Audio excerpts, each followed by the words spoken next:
with the man who's been there and done that, Tom Manzo. Hey, Tom. Good morning, Paul. How are you? I say you've been there and done that because as past shows have talked about you and running your the business that you run, which is what, Timely Industries. Timely Industries. You guys make what, doors or something here? Pre-finished steel door frames. There you go. Yeah. Been doing this for what? For 1971 is when the company 50 started. years. Yeah. Family-owned business, lots of family employees, and you were the victim of one of these PAGA lawsuits, and it woke you up to the rampant abuse and extortion that's taking place to businesses large and small all across this great state, right? Well, you know, the funny thing is the more you dig, the more you find. Yeah, and today we're going to talk about some of those. I am flabbergasted every time you come in here because I never heard of the Private Attorney General Act, nor did I ever hear about the tons and tons of lawsuits being brought under this act, where basically an employee is encouraged by the state, because we don't have the resources to go do this, why don't you go sue your boss, and we will empower you. We'll almost sort of deputize you. We'll give you the power of the state to go and investigate and see what kind of violations are there. And, okay, so maybe that's a good thing. We're holding all the businesses accountable. But the penalty is like an atomic bomb. Yeah, the punishment does not fit the crime at all, not even close. And it doesn't really benefit the employee because at the end of the day, it's not about correcting the problem. It's about wringing as much money as they can out of this poor business who may not have even realized that they were in violation of some one or more minor violations. It suddenly leads to multi-million-dollar judgments, the majority of which goes to the state because they're empowering you, the employee, to come bring these suits on their behalf, and, of course, to the trial attorneys who are doing this on spec. So we're going to particularly talk about an egregious case going on right now in the law, and it has to do with a little company called Walmart. Did you see my labor law digest I brought in today? Hold that up, because I didn't ever see that. This is put out by the California Chamber, and it's just a quick summary for those of you. I'm sure every business owner has one of these in his office, reviews it regularly, because that, actually, how many pages? I said it was 1,000 pages. It's a little over 1,000. It's almost 1,100. 1,100 pages of laws that every business, big or small, has to adhere to, right? Yeah. And if you don't, you are in violation, and an employee or a smart attorney can find one of these things and threaten you with multi-millions of dollars for major things like what? Give me some ridiculous ones you can get sued for. Well, I mean, commission agreements, for example. You said you got to have a written commission agreement. You have to have a written commission agreement. And if you don't, it isn't just fix it. This isn't a fix-it ticket, folks. This is a fine that will make your head spin. Yeah, it becomes a labor law violation. So any labor law violation, if you take a late lunch, if you have an interrupted break, if I give an employee a gift card, which would be a flat rate bonus. So I give them that gift card, and they worked overtime, and I didn't calculate the cost of the gift card into their overtime rate, that's a labor law violation. And you would think if you got caught with any other violation, with an OSHA violation, for example, I'm assuming that there is, the first remedy is to fix it, right? Or maybe I'm wrong about all those too. Is the first remedy a fine? First remedy is to fix it. If a machine isn't properly guarded, they will tell you need to guard it properly, and then there would be some fines that potentially could go along with it. Yeah, the fine is supposed to be the hammer they hold over your head to fix it, right? Well, I love to bring this example up, and I've brought it up on many shows and op-eds.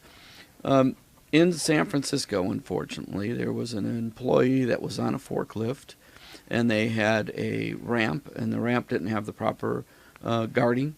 Okay. And the forklift went off the ramp and fell on the employee, and it killed the employee. Wow. The OSHA fine to that particular company was $71,000. For the loss of life. For the loss of life. Whereas the typical PAGA lawsuit for misstating something on their pay stub, for incorrectly calculating overtime, for a missed lunch break is what? We spent $1 million on our lawsuit. $1 million, because our safety incentive was was inaccurately misclassified, and people took late lunches due to our flexible work schedule. Right. So here we're trying to do something nice for the employees. They wanted a flexible lunch schedule, and we got burned. You got burned. I mean, $1 million. I mean, think about it. So Somebody dies and gets the company gets fined at $70,000. Yeah. So we would have been better off having 20 employees die. It would have cost us less As money. horrible as that sounds, yeah. I mean, we're trying to laugh at this, but it's the ridiculousness of the crime. And again, they're not coming to you saying, "Look, if you fix it, no fine or a little fine." And the fear is if you don't fix it, that's the hammer forcing you to fix it. They come in with the hammer right away and hit you with drop a bomb on you. Yeah, they've tried to fight, their cases. They've tried to go far on it. It's very expensive to fight it, and you're going to lose. There's nobody that said, you know what, I took this to the state and to the court, and I won. You do not win when it comes to this, because every employer is going to have some labor law violation. They're going to have something they're doing wrong. All right, everybody there is shaking their head saying, I can't believe this, me included. So give me some recent companies that got hit. What was their crime, and what was the payment? And how much did the employees actually get out of it? Let's just run through 2 or 3 of those. Well, the one I wanted to really talk about today was the Walmart. All right, let's start with Walmart. And I think a lot of times, what ends up happening is a big business like Walmart, they have, billions of dollars and billions of dollars in sales. And automatically everybody feels, well, that's a big company. They can afford it. They can pay it. Yeah, who cares? Walmart got sued. Who cares, right? Do you care? Do you shop at Walmart, by the way, Paul? Sometimes. I'm not a big Walmart shopper. I don't know why. I'm more of a Target shopper. I don't know why. But well, maybe it's because you're from the Midwest. I could be Target, Minneapolis-based company here. Yeah. So the Walmart case it's astounding to me. They are recently settling the case for $65 million. Wow. They must have done something really bad. That is the largest, so far, PAGA settlement? Yeah. This is just for the state of California, folks, right? Yes. Okay, so what was it that they got caught doing? That dirty, evil Walmart, they're always screwing over the employees. They're a big company. They're all screwing over their little guys here. Hooray for the little guy. What did the little guy catch him doing? Pretty much, if a cashier is standing in line or standing at her register and there's nobody in line, they did not have a place to sit. They had no stool to sit on. Yeah. So because of that... That's a problem? Well, that's in our 1,100-page labor law digest. You got to provide seating. But that's for years and years and years. Every bank, every retail store. When you go into a retail store, they're not sitting down when they're on the floor. Everybody is very, very... could end up getting involved with that situation. So everybody that doesn't have a break stool instantly available is at risk of a $60 million fine should you be big enough to be Walmart here. $65 million. So now what's happened is other companies have been hit with this. Rite Aid's been hit with it. Target's been hit with it. A lot of the banks have been hit with it. And I think what people really just do not realize is if you have a business and somebody's standing at a register, you better have a seat for them, because if you don't, they're going to be coming after you, and I don't care what size that business is. How about if you're working a retail? I'm a car salesman. I may work in a shoe store. I work in a dress shop, and I'm supposed to be out on the floor, either working with customers or waiting for a customer. I'm not supposed to be sitting down over there. That's part of my job, is to be out on the floor, and maybe I'm rearranging the inventory. Maybe I'm greeting customers as they come in, and I'm helping them shop for something here. I'm not supposed to be just sitting over there. You better have a stool for them. And and how do you decide then when they can use the stool and when they can't use the stool? So whenever they want to. Wow. Whenever they want to. And it was funny and not funny. It brings me back to the Seinfeld episode, if anybody watched Seinfeld. I used to watch Seinfeld. So George seen the security guard was standing, and he felt that it was unfair and he should have had a seat. So he went and he bought the security guard a rocker. So once the security guard sat in the rocker, he ended up falling asleep. Yeah. And when he fell asleep, then the store got robbed. Yeah, right, exactly. Exactly. So, all right, so walk me through this case. Walmart got sued by what? One employee? Lots of employees? Well, it was one employee, and then it turned into the class action. Because so it would be all of the Walmart employees for the state of California. Because, again, and we're going to keep hitting this over and over again for those who, until they understand it, until I understand it, the law works like this. An employee thinks that something has happened, a violation has been committed. They go to an attorney, and they may not even know the extent of this, and the attorney says, aha, you have a potential private attorney general act. The state doesn't have enough people, they think, to go out and find all these violations, so they're basically, I'm over-exaggerating a bit, but they're sort of deputizing all the employees to go out and sue on their behalf, right? Yeah.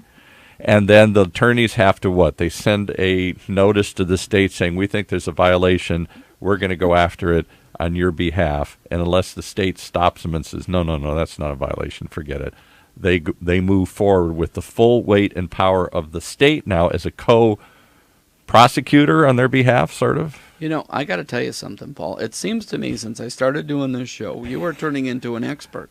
Did you think you were going to be a PAGA expert? No.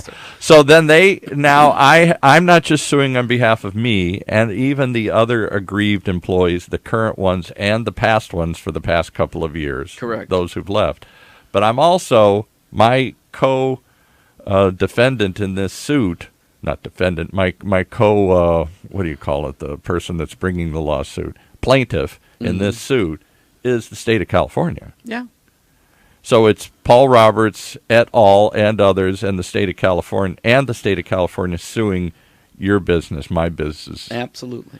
And the power of this that state gives them is, the shocking thing to me is twofold. One, that because it's now the state behind you, they can go in and demand to open up all the books and everything, not just regarding the lawsuit, but any other potential violations. They can go on a giant fishing expedition. Well, what they're going to do is they're going to look at, your past employees. They're going to look at how much you paid them. They're going to look at all the paycheck stubs. They're going to look at the hours. Even though the problem was a stool in this case, they're allowed to go beyond the scope of that one complaint and to look at all potential complaints. All potential complaints. All right. And that's how these lawsuits get so And hold up the book again, 1,000 pages of potential complaints there. You think they're going to find one against your business, Absolutely. Mr. Businessman? Absolutely. And now they come in and you win this giant lawsuit. Walmart has settled, or they're thinking of settling? It's a judge always has to approve these settlements. So Walmart's agreed to pay. Right. So let me, I happen to have the numbers with me. All right, let's give the numbers. So let's start again. Walmart, some employee said, I need to have a stool. I'm a cashier. When there's nobody here, I need to be able to sit down. Walmart was sued under the Private Attorney General Act, and this turned into a class action suit, that one person's lawsuit on behalf of everybody, past, present, and future here. And Walmart agreed to, was initially, could have been, the attorneys that sued on their behalf, this employee's behalf, said what? They said, you're kind of lucky. What people have to do is they have to start reading some of these complaints because they're mind-numbing. Yeah. And when I say mind-numbing is all the attorneys will talk about how what they're doing is pioneering and how they're helping the employees and how they're making their lives better and they're doing what's right. This attorney even on behalf of the state. This attorney even feels that he's helping the state. He's helping the state. Right. So this is what happened. It's $65 million. Is the amount they agreed to settle. So the trial attorney, for all of his courageous work over the last 8 years, is going to get $21,664,500. Good for him. So that leaves $42,843,500 in the settlement fund. Right. Out of the settlement fund, the state receives 75% of that. What? Yes, California Labor Workforce because Development they Agency. blessed this and silently backed it, even though they didn't do anything. It's the employee finds an attorney, they notify the state, we're going to sue on your behalf. State says, go get them, and they get 75% of the settlement fund after the attorneys have been paid. So they get a nice little deposit, Labor Workforce Development Agency, of $32,132,625. Isn't this just like a giant tax on businesses then? Well, let's just take it one step further. Let's take it one step further and go back. Okay, all right. So $10,710,875. That's all left for the poor employees. So there's 99,000 employees in the class. Wow. So how much do you figure that gets you? Do Are the you good math. at math? I'm not very good at math. About $108 each. Each of those aggrieved cashiers got a stool and $100, and the state of California got how much? $32,132,000. And the law firm that fought this battle got 21 million. Yes. $50 million was split between the state and the attorneys. Not bad. And the employees on whose behalf everybody was fighting got $10 million over 10,000 people or something here. Now hold on. This is just my absolute favorite part of the lawsuit. I have to keep going through these numbers in my head because I can't believe them. Go ahead. You've got to read the complaint. Again, the complaints are very fascinating.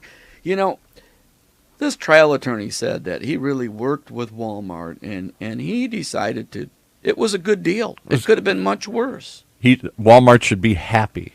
They should be happy with $65 million for not having because proceeding. Well, the exposure could have been $522 million, $184,200. Their potential liability in this lawsuit was $500 million. Absolutely. Because they didn't have stools for their cashiers to sit on. So I think I think that attorney, he's very courageous, and man, I mean, he gave Walmart a great deal and helped the state out. And as part of these lawsuits, are they mandated to put stools in now, or are they just going to do it because they don't want to get hit again? They're putting stools in now. So. But it doesn't. Is there a line? It's a lawsuit, so it's not. It doesn't mandate action. It just provides punishment. Just provides punishment. And just think about, I mean, this is just so absurd. I mean, think about if you are a new business. I'm brand new, and you know what? I decided to open up a clothing store. Right. Right? And I'm going to have this little boutique Dress shop, and I'm going to be selling dresses, and I've got 4 employees working for me. And T-shirt shop. Whatever. Yeah, and guess what? I don't have a stool for the cashier. I'm going to get hit with one of these PAGA lawsuits. And the penalty isn't fix it. I mean, I got to believe the intent of the law. I'd love to talk to whoever wrote this law. We got to get that lawmaker in here, or whoever proposed this, because this is like 4 or 5 years old now, right? 2004. 2004, so it's older than that. So but the attorneys are really learning how to work this. They suddenly woke up in the last few years at the power and potential of this. It's a pile of money waiting. It's a money machine. It's a money machine. It seems like, I hate to use this term, but it seems like extortion, because they just arrive at your door and say, it's beyond extortion. This is terrible. You pay this, or we're going to hit you with $500 million worth of stuff. And there's nothing you can do about it. So, you would think most of these laws were written to protect employees, right? Which would mean that if the employee uncovers a violation in this 1,000 pages of law things, the first remedy should be fix it. Correct. If the purpose of the law is to protect the employees, then all of these lawsuits are there as a threat to get the employers to be in compliance, right? If you're not in compliance, we're going to sue your ass. Right. We're going to hit you with something here. Right. But instead, they sue you.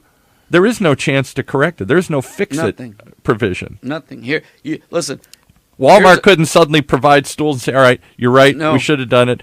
Everybody's got a stool, done. Case dismissed. No way. We'll pay the attorney's fees and we'll go away. They put a gun to your head and say, right, open up your checkbook. That's what it boils down to. And don't, at the same time, force you, ask you, or even give you the chance to correct the violation. A violation that you didn't even know was there. Right. All right, we're going to take a quick break. I got to wrap my head around this, and we brought a new guest in, because every time you say this, I say, I can't believe it. And we're going to bring some real people in with other real examples right after we take this break. All right, we're back after switching some chairs here. We're back with Alex Del Toro, the Termite guy. The Termite guy's in the room here. Hey, welcome. All right, thanks for having me. I think you found it.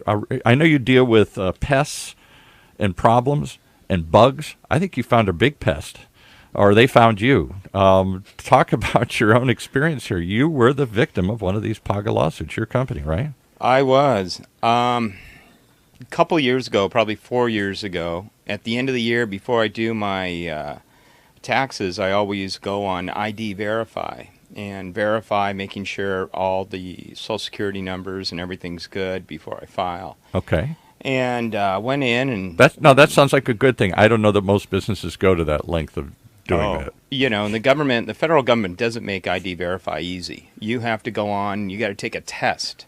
And you got to go through chapter, you got to read a chapter, you got to take a test, read another chapter, take a test. Really? Okay. Just to get to be able to use ID Verify. Because you're trying to prove what? That these people are here legally, or they're not using a fake ID, or what? Right. That they're not using a fake ID. And so I had one of them that came back that said... And isn't this what everybody on left and right is hoping every business is doing? Wouldn't we have less problems with... whatever you want to think of it as illegal immigration or other sorts of problems, if everybody went and did e-verify, if everybody proved that these are legitimate Social Security numbers? If they wanted us to do it, they would make it easier. Okay. You know, I don't know what they're playing a game where they want us to do it, but yet they make it where you have to pass a test. So I had to take 3 hours out of my day to sit down and take these tests. You had to become an expert on this, yeah. Right. Yeah. All right, so you're doing this, what seems like that's the only point I'm trying to make. This is something we're trying to encourage all businesses to do more and more of today in our country. Right. So I do it. One comes back, and it's one of the guys, and it says I can't fire him, first of all. Secondly, I got to give him this printed piece of paper and tell him to go to the Social Security office and get his number checked out. I looked in his file. He had a Social Security card. He had a driver's license. He had everything in there. So I didn't know what was going on there. So anyways, but you ran through some sort of e-verification process, and it came back there's a problem with his ID. Yeah. So I gave it to him, and guess what? He never came back to work. Mm-hmm. So he disappeared, and suddenly I get a workman's comp claim of back problems. Mm. And so he's going to he's mad. He's going to try and find some way to get back at you. Well, perhaps. Yeah, or maybe there's a real claim or whatever. He probably just went and watched TV or took a bus and saw, somebody on the bus corner.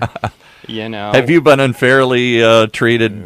Come call us. Right. So he went to one of these guys. The guy files a workman's comp claim. Had he ever exhibited or complained before about anything? No, never. And how long did he work for you, Alex? Oh, not even that long. 6 months, probably. 6 months. Yeah. So then it took about a year that workman's comp was dealing with him and sending him to rehab and other stuff, and then they finally gave him a check for $45,000. Wow. Then the day after they give him that check, I get a PAGA lawsuit from the same attorney that was fighting the workman's comp claim. What? Okay. And yeah, so then this PAGA lawsuit comes in, and what does it say? Well, it's saying that he wasn't paid for over. It's a boilerplate. All they do, it's a boilerplate. They throw together about 16 different accusations. And you call it a broilerplate as opposed to a boilerplate. A broiler, they really are putting in a broiler, I think. It probably is better described as a broilerplate. They'll check for everything. Are you rounding up? Are you rounding down? You missed breaks? You missed lunches? Did you pay him for, overtime? Did you do this? Did you do that?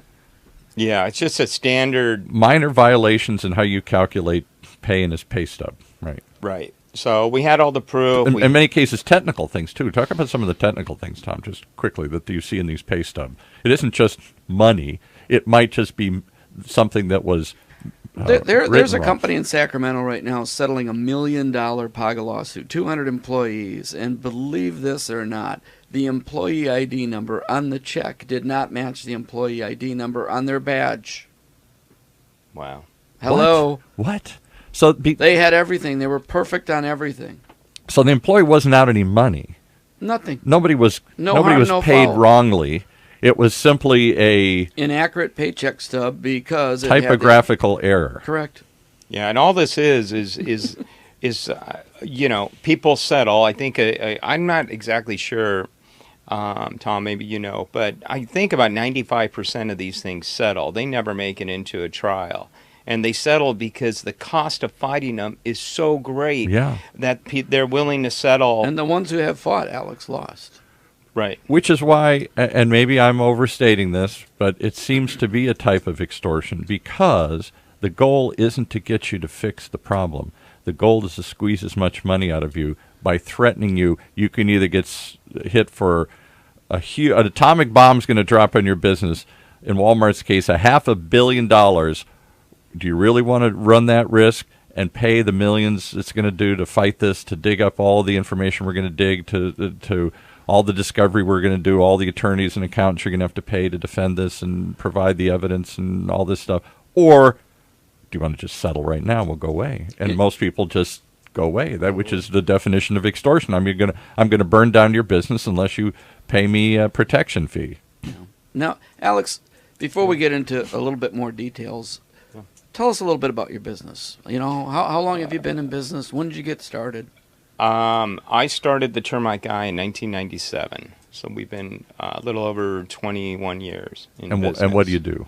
We primarily work for realtors and escrow companies. So our business, our industry in the termite business is divided between homeowners who think they have a problem, right, and people selling their homes. Proving they don't have a problem. Yeah, so I'm a general contractor. Solving that fear that I'm buying a house that's filled with termites, so you get a termite inspection before as part of your reports to sell a house. Right? So you're the guy that's doing the tent on the bay. If we drive by a house and see a tent, we think we do a lot of tents. We do a lot of structural repairs, a lot of decks, patios, things. Too? I'm a general contractor and as well as C39 roofing and waterproofing. So our niche is in the real estate industry. If somebody's going to sell a house, they know that we can take care of everything that they need to get that house sold. Right. So that's and give the buyer some assurance that there aren't termites there, that somebody checked it out, and if termites were found, we got rid of them. Yeah. So we have to supply a piece of paper and do all. So it's a little bit of a niche. Okay. I guess we do a lot of regular homeowners who. How many employees? Give us some idea of the size of your company. Is it you and two guys, or is it bigger? No. We were up to about 45. We're down to about 25 right now. Okay. Yeah, the reason we were up to about 45 is because of this lawsuit and another one with these fumigators. We used to do our own fumigations. Mm-hmm. And because of these lawsuits, I sold that division, which got rid of about 20 of my guys. And so you now I downsized because of the lawsuits that you faced with, or the regulations, or the problems, or the fears caused by these things. Yeah, the vulnerability. Because there's just a lot of things that. Why mess with it? Yeah, it's fumigation is a dangerous business. It's hard work. It's tough, and the guys that are doing it, we couldn't have the controls on them that a company that only does fumigations can put on them. So we sub it out to a company that's statewide that runs, 40, 50 trucks a day, and they do hundreds of these things every day. And they can do it with economies of scale that we couldn't do individually. Right. And they can pay, I'm sure there's all sorts of insurance they must have to pay to protect themselves from being sued or whatever. Yeah, but they only do one thing. All they do is fumigate. As when we're doing the inspections and we do the repairs and we have a lot more paperwork involved than they do. So I want to ask you one more question. Then I know Tom's got some other questions he wants to ask you here. So walk me through. You'd just been through a workman's comp. You found out this person probably had a phony ID, certainly a suspect ID, and rather than defend it, they disappeared. And the next time you heard from them, suddenly they got back pains or workman's comp claims or something.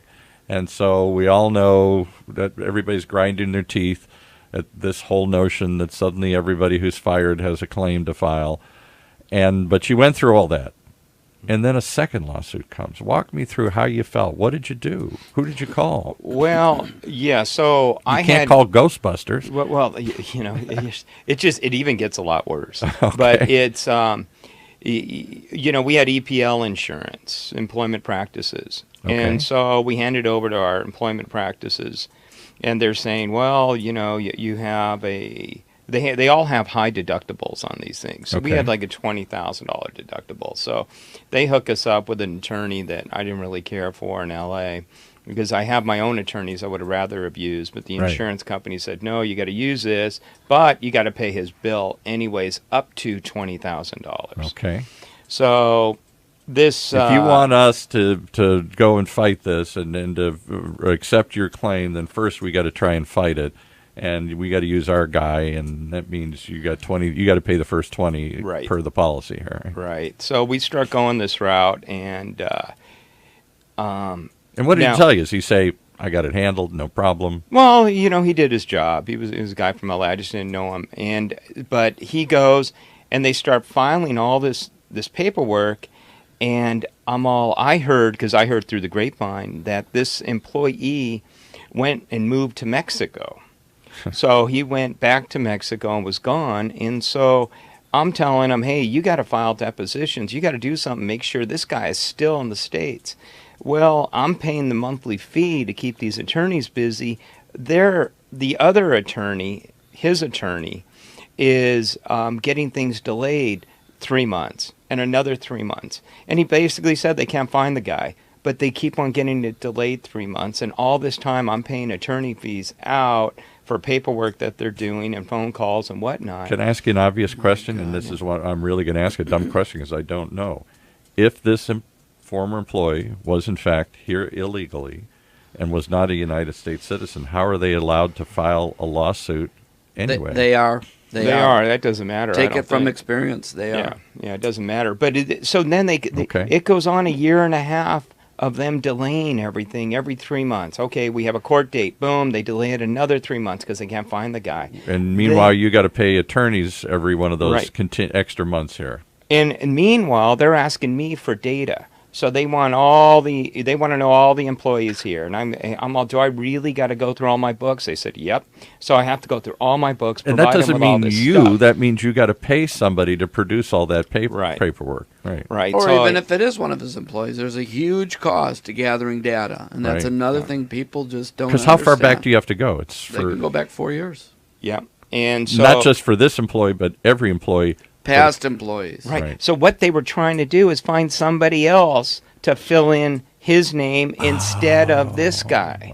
So they figured they had a good lawsuit, whatever, they're going to go with it. They knew I had insurance. So they were trying to find another person to put in Who'll this show up guy's at court. name. I Yeah. can't believe that. Who wasn't, Gone. sipping a margarita out in Mexico. So this guy, so these attorneys are trying to fill it in. I'm laughing, but I mean, Yeah. this is just unbelievable. Okay. And so- they can't find anybody, and they realize that the company is smaller than what they maybe originally anticipated. Right. And so they thought they had a finally, live one here. They thought after they had a whale. a year and a half, 2 days ago, it finally got dismissed without prejudice, meaning they can come back after me if they want later, if they can find somebody. But right now, it's all dismissed, and that one's gone. Can you give us a rough idea how much this cost you? Oh, I don't know. Probably around total 15 to 20.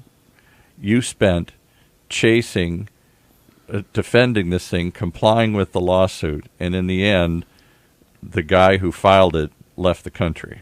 He left the country years ago. Yeah. It's Yeah. not funny. Do we laugh or do we Yeah. cry, guys? I mean, I don't know what mean, to do. I got other ones I can go through But that are just as silly. the thing is, You've had this happen before. This isn't your only one. Yeah. So, real quick, I'll go through this other one. This other one was a subcontractor that did all of our marketing. So I would call her and say, hey, we got to do an ad for this publication. Here are the specs. Here's the email from the person.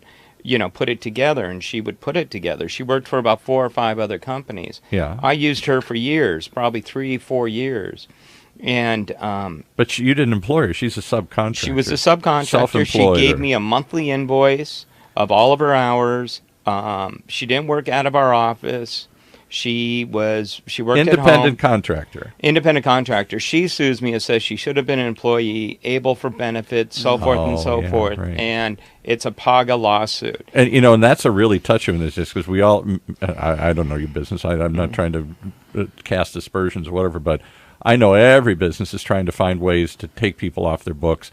so you don't have to pay benefits and workman's comp and other sorts of things. And so many businesses are categorizing people as independent contractors, and many of them are coming back saying, no, wait a minute, you were telling them what to do. They were working out of your office. They were working under your direction. You can't just say they're not an employee. That whole independent contractor thing, it's a very pesty law. Oh, Is that funny? Not bad really. pun. Yeah. Here. Bad pun. So again, I'm not prejudging good or bad or whatever, but clearly this person was an independent contractor, worked at home, worked on her own. Had other clients. Had other clients, yeah. I turned her on to some other clients that she was working for. She. So you've had 2 PAGA lawsuits. No, I've had a third. But then let me say, so this one, my attorney looks at it and says, you know what, get rid of this. Offer her $10,000 to go away now. So because the potential liability is way bigger. So I said, okay, no, I want to fight this. She has no grounds. And my attorney, which rightfully so, slaps him beside the head often. She says, no, you're gonna offer $10,000. I said, all right, Di, whatever you got to do. Even though you think this is a bogus claim, you're going to pay it because it's smarter business than trying to fight this. Yeah, that's where my attorney. Get over it. I don't care if that's wrong. Pay it. So did you give her the 10? Okay, so then my attorney offers her the 10, right? And her attorney comes back and says, and this is a PAGA lawsuit. We got at least 150 that we think it's worth, so forth and so forth and so forth. So the attorney thinks it's worth $150,000. Yeah, the for one person. Well, they're gonna try to find others or something. I guess that's what they always do. They try to find others, and they open up and they make us open up our books. So then. Here's the kicker. So it goes on for about a year. We finally get depositions scheduled, and I am so excited to go into deposition because this gal, I mean, you want to get her on the stand, yeah. Oh, right. Because I mean, we were so good to her. Her Apple laptop broke. I went out, didn't ask her anything. She said, my computer's broken. I can't do anything. She's crying, and I'm all, hey, you know what? Well, don't worry about it. I went and spent $3,000. Gave her a brand new computer and said, "Hey, pay me back whenever you can." Yeah. A lot of times it's the employees you help the most that turn around and do this. That must really story after story. And then the act, just so I understand, in the act of giving her that, does that create the appearance that somehow she's working for you then because you gave her a computer? No, I mean none of that came up. It was just one of the things. She did pay me back through the next year and a half. She would come in and give me $100 here, $200 there, whatever, and she did pay me back, and that was fine. But this is the kind of above and beyond the stuff that you did to try and keep this small little independent contractor alive. You liked her. She did good work for you. You turned around to other clients, and she turned around and bit the hand that fed her. Yeah, so it wasn't until after we fired her. But anyway, so we go through this. We got depositions. Isn't that an interesting thing? None of these come out until the employee's fired. Oh, yeah. Yeah. Well, actually, we were still using her, but I hired somebody on, and here's another kicker, is I asked her. My butt's already sore. You picked me so many times. How many kickers can we take here? No, I asked her to come on as an employee at one point. I said, why don't you just come and work for us full time? She said, no, I got too many other clients and I like working at home and my freedom and this and that. And I said, all right, that's fine. We'll continue doing it the way we did. But our volume got that I needed somebody full time. I ended up hiring somebody full time. We ended up phasing her out. And when we phased her out, she ended up doing this. And when she came back, so here, they think the case is worth 150. We're going to depositions. My wife and I are just going, I can't wait to go into this deposition and ask her about this and ask her about this and all. Right. And the other cases where I asked her to be an employee and have her deny it. What about this? What about this? Yeah, so her attorney calls me at the last minute, a couple days before the deposition, and says, okay, we want to settle. My attorney calls me and says, Alex, we want to get rid of this. The deposition's going to cost you $5,000 alone. And I said, well, I really want to do this deposition. I'm willing to pay the $5,000. Yeah. I'm mad now. Yeah. Right. So then she goes, Alex, just give her another $2,000. Offer her $12,000 just to go away. And I was reluctant, but I said, Di, if you think it's good, go ahead. So guess what? They took the $12,000 and walked. So she would not have to do the deposition. but it's still 12 grand of extortion. Isn't this what drives when you hear these stories? Whether it's ambulance chaser stories or slip and fall stories or all these where employees are abusing a system that was set up to protect them, where there's a group of predatory attorneys out there and pissed off employees that suddenly think I'm owed money, that suddenly used all of these legitimate statutes to try and extort money from people. And the extortion, I use that term not freely because basically it's a pay to go away. Yeah. Isn't that what happens when the mob comes to your business and says, pay me, and you say, go away, here's the money? Well, you know, the underlying story, I think, and a lot of this that people really, really don't understand. You know, so here's a guy that owns a business, started his own business, right. Has employed, you know, probably hundreds of people since he started his business, right? And he's trying to grow it, develop it, nurture it. Yeah. He wants to do what's right. Great American story. This is what we all want to promote. Great American story, American dream. And you know what he's doing? He's spending his time worrying and agonizing over lawsuits. And ultimately cutting back in his business. It's cutting back in his business. Too difficult. And he should be focusing on that, growing it, not worrying at night, oh my God, you know, I don't know, how much is this going to cost us? What are we going to do? What's the outcome? You know, a PAGA suit lingered on for one of them for a year and a half. How long did this whole deal take? Oh, probably 2 years. 2 years. Yeah. 2 years hanging over your head. Imagine this hanging over your head. What's he done wrong where he should have that hanging over his head for 2 years? Oh, it was this was extremely stressful time. The market's starting to dip. And I had 2 kids in college. One of them, I'm spending over Wait a minute, 6 Alex, figures hold on a here. year. Can everybody see Alex on the show? Yeah. Does he look like he should have 2 kids in college? Well, hey, I want your secret. I got a Harvard grad. And you're kidding. Congratulations. Yeah, oh, my goodness. Yeah. Wow. And my son's a... Harvard's a cheap school to go to, I heard, these days. It's a real cheap school. Yeah, there's no such thing as scholarships at Harvard. There aren't any scholarships at Harvard? I didn't know. None of the Ivies give scholarships. I didn't know that. Yeah, so you're on a full boat for... Well, I mean, you get money if your family, you know, lives in Oklahoma and their housing is... you know, worth $45,000 and they make $70,000 a year, it's a free boat. But if you're living in Southern California, you know, with housing values what they are, they tell you figure it out. On paper, you make too much money to qualify. Yeah. Hey, I'm guessing that tuition really bugs you. Well, no, at the time he's trying to do bug and test and everything.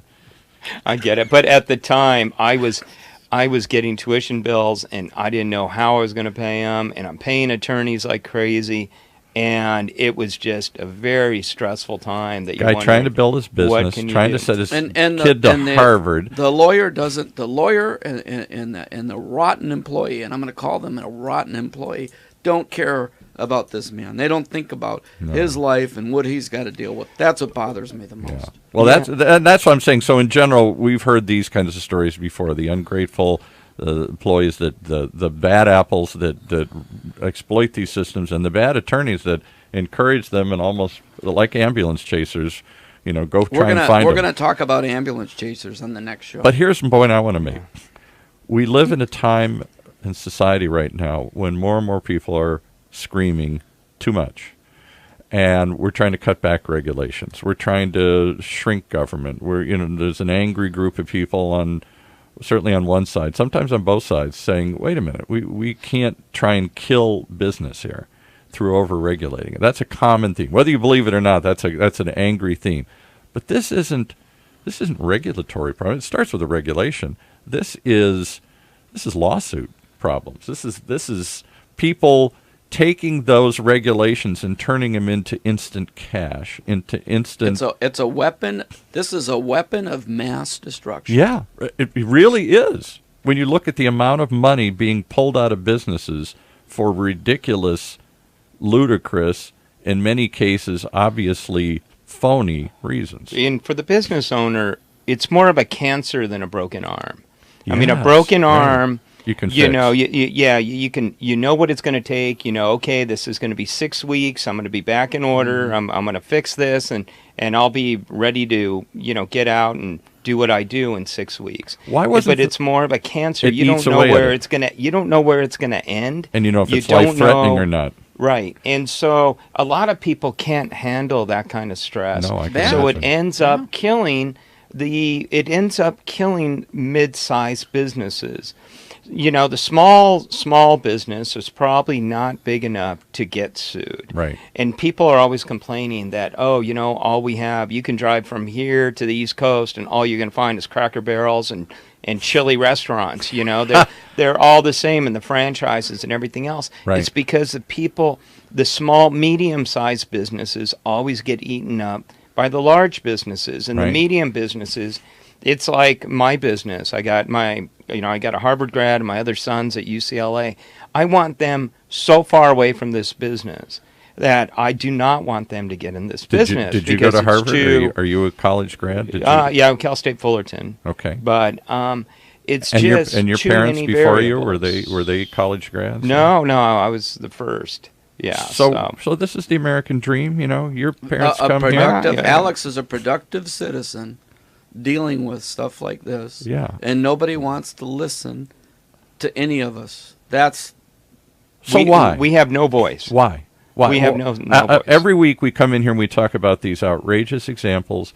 We real life people coming forward saying, this is really what happened to me. Nobody listening to these podcasts can do anything but shake their heads and say, I can't believe it.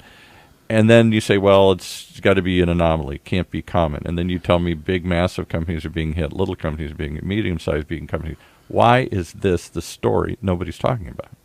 Why is there no politician fighting this fight? Why isn't this on the front page of the news? When California, I guess State Farm has left the state. State Farm Insurance no longer has any administrative people here in California. And we've had two friends that have moved out to Chandler, Arizona. Okay. To go with State Farm. And more companies are going to do it. And I think a lot of companies are hesitant. I was looking at Open Door. I was doing a little research. Open Door is a company that buys homes and sells them and does things. And they've have unbelievable success nationwide, except they're not in California. So people are going to avoid California. We can only get away with it for so long until we all start to see our housing values I get that. come down. What I don't get is why is nobody talking about it? Why is this not on the front page of the newspaper? The Walmart suit in particular. Why? Or the Starbucks suit you talked about last week, or Target, or all these other ones you keep telling me about. Is the state going to want to stop it? I mean, that. Well, it seems to be a lucrative income for the state. Yeah. $32 million. Are the attorneys going to want to stop it? And lucrative for them. And the state does nothing, as I understand. They're really not. They don't expend any money or effort. They don't supply the lawyers. They don't supply the investigators. The law was started in 2004 because the state had a negative surplus. They didn't have enough money to enforce the laws. Now we have a whole bunch of money, the state, but let's just let the lawyers keep doing it. They're outsourcing. They're outsourcing it, and in the process, they're profiting from it, too. The big union government is outsourcing. How is that possible? I thought unions were against outsourcing.